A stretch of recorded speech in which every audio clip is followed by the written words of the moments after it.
Fuck, good news on the internet, on YouTube? Who in the hell wants good news? Sure don't expect to find good news on the internet. Can you see my... Hope I'm not allergic to duct tape. My chair's falling apart.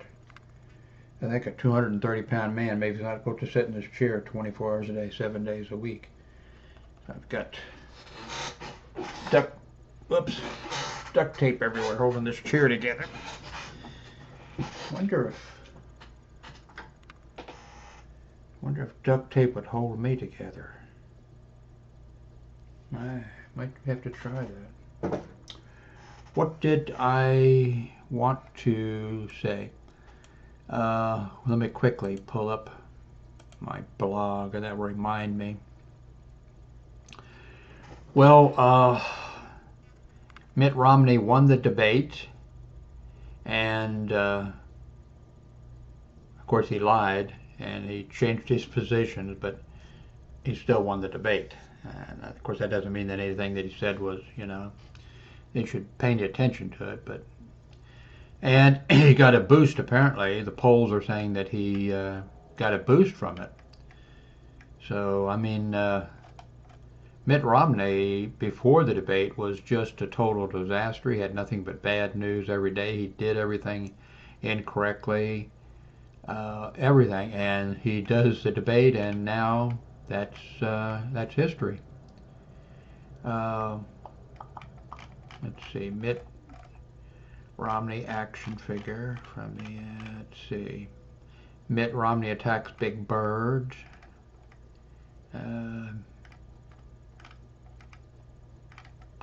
It's cold here in Fort Worth, by the way, chilly. PBS helps children prepare for school. Big Bird does. I guess that's... Let me quickly mention... I think I got a minor, little tiny cold just hanging on. Let me mention the shooting, I think it was in North Carolina or was it Georgia, that I read about on the CNN website, I think that was it, someplace anyway. A police officer with the university, a naked man appears outside the university police station, and the police officer goes out to investigate. The man is naked. According to the story, and aggressive, and the police officer tells him stop or whatever, gives commands, voice commands, and the officer retreats several times, trying to get back away from this guy, and then he ends up shooting him. And of course, what really sounds bad is, the police officer shot a naked man, so the guy didn't have, he didn't have anything, no weapons, and you couldn't misconstrue something thinking, he had something, he didn't have anything. So I read the story, shot the man and killed him. Then I read the comments, and a bunch of the comments were, well, this was a rent-a-cop, or this was a security guard. Universities all across the United States, I'm not sure if every state has passed it or not, but what they do is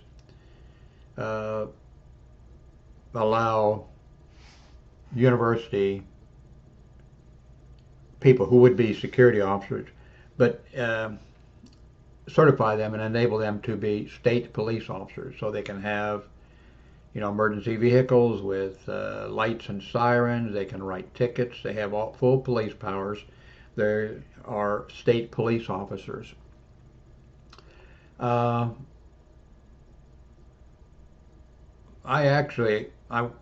knew that the University of Missouri Kansas City had, in Kansas City, Missouri, you see police cars, and it'll say police in big letters on the side. Underneath it says KCMO, Kansas Missouri Police Department. You also will see the same, what looks like the same cars, same sign on the door, police, but underneath it says UMKC, and that's UMKC police officers. I actually was a supervisor. I was working day shift, and I didn't want to be a supervisor at this hospital. on the second shift, and I kept turning it down. But the director of security, he knew me pretty well, and he said, "Well, Jim, do me a favor, will you please? On the second shift, there's problems. We got two guys on there who are, a problem, and just go over and be supervisor long enough to straighten it out." Oh man, that just, I think fed into my ego, and then also just I love solving problems or whatever. So I said, okay. So I went over, and it was two UMKC police officers. They were working for us full time, but occasionally they would come to work with a UMKC police car. Undoubtedly, they were, going to UMKC. I'm not sure what both of them were doing. I can't remember, but apparently they were going to UMKC, checking in, taking the police car, and then driving over and then working, for us full time also. So I was familiar with. I ended up, counseling both of them and telling them to straighten up and fly right or whatever. And finally, I went to the director of security and I said, because the one guy was the white guy, young. They're both young. Young white guy was just thought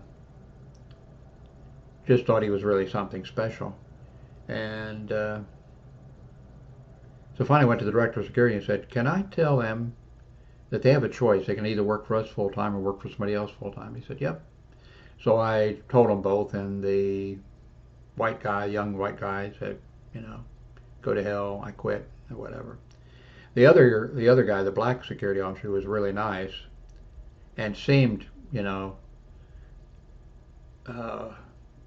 willing to comply and work and everything. Wasn't arrogant like the other guy. The other guy said, "Well, yeah, he quit." But so I doubt very seriously that he did quit UMKC because of what happened later on. But anyway, I didn't want to get into that. It's a long story. Both, But so I was familiar with UMKC and then with campus police or whatever. But one day I was out driving and I went by UMKC and I had heard they were looking for a security. They also have security officers like would be stationed at a building or something like that. And and it was really busy there, and parking was a big thing there. But I was driving by, whoop, parking spot right there. Parked there, and I went. I think I'll put an application in for a security officer there. So I went in, filled out the application. Guy took me right in, started interviewing me and everything, and then he said something about, don't you want to be a police officer or whatever? And I thought this was my thinking. I blew this interview. I didn't get this job, by the way. I thought, okay, because when I worked 30 years as a hospital, or 30 years as a hospital security officer, but I also worked part-time other security jobs, and a lot of places tried to screen out any security officer who wanted to be a police officer because they don't want somebody playing policeman, trying to be a policeman, trying to arrest people. They want people trying to do security functions, prevent things from happening, reporting, correcting problems, and that type of thing. So when he asked me that, I thought, oh, he wants me to say, well, yeah, I'd like to be a police officer, and I'd like to crack some heads and put some handcuffs on some people and whatever. So I said, no, security and police are two separate functions, and then I lectured him about the difference between the two. And then as I'm doing that, I look up on the wall, and there's a picture of a police car up there. And I thought, why do you have that picture of the Kansas City, Missouri police car up there? And then I looked a little bit clearer, and underneath it I saw UMKC. Oh, shit. He's interviewing for police officer for UMKC. So then I tried to, correct. Probably what I should have done is just said, oops, okay, sir, here's the thing. I thought, that I was applying, but I didn't. So and I didn't get hired, So that's one thing. I was reading this story about the shooting there, Two, also, when I worked hospital security, we had what we called a cascade alert system where if something happened, one hospital would call two hospitals. Those two hospitals at the top of the chain would then call 2 other hospitals, and those hospitals, and before long, in 15 minutes time, you could have the word and information to all the other hospitals. One of the hospitals I worked at, we had to call UMKC Medical Center, and they used UMKC police. And the first time or two that I was used to, security have we don't have security here. We're police officers. We're state police. So after that, occasionally, if I wasn't busy, when I would call them, I would deliberately, just because they made such a fucking big ass deal out of the thing. Actually, later on, I applied at another community college where, but I didn't, and I was offered the job, but I didn't take the job because the guy told me he was honest. He said, "Hey, you got the job if you want it. Let me tell you the bad sides." And I said, "Oh, thanks for telling me. I think I'll just pass on it if you don't mind."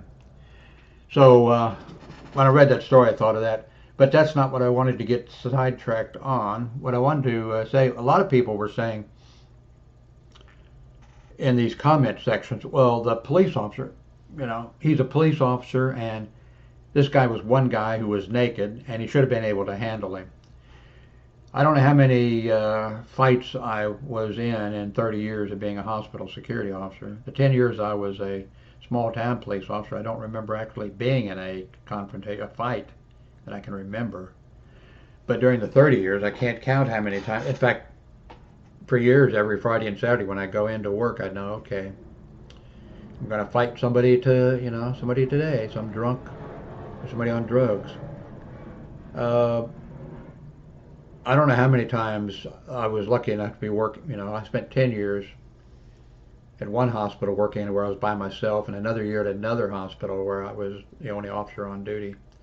And then at the other hospitals I worked at, it varied sometimes, the number of people working with me.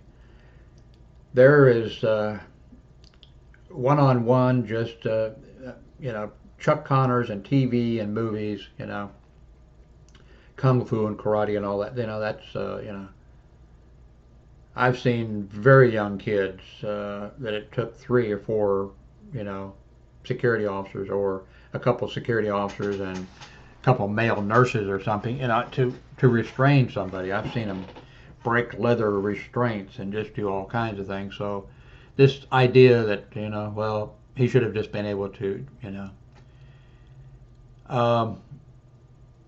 the other thing that I saw mentioned there was, well, he should have used a stun gun. Well, not to replace, has stun guns or phasers or tasers. Phasers, I say, Star Trek, tasers. And not everybody has mace or pepper spray, and a lot of times those things don't work. And of course, he probably didn't have any of those. Then the other thing that was mentioned in this, in the comment section was